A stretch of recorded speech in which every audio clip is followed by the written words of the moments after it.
To begin, open the Snapchat app on your phone. Tap on your Bitmoji icon or profile picture in the top left corner of the screen.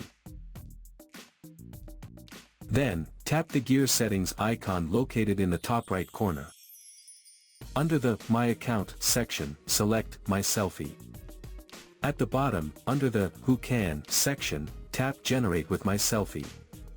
By default, all your friends can generate with your selfie. If you select Best Friends,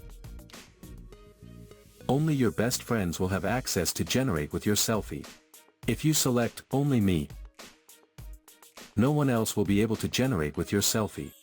And if you select Custom, you can choose specific friends who are allowed to generate with your selfie. Now, choose the option that best suits your preferences.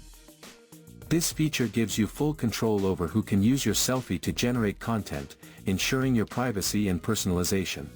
Thanks for watching. Don't forget to like, subscribe, and hit the bell so you never miss a video.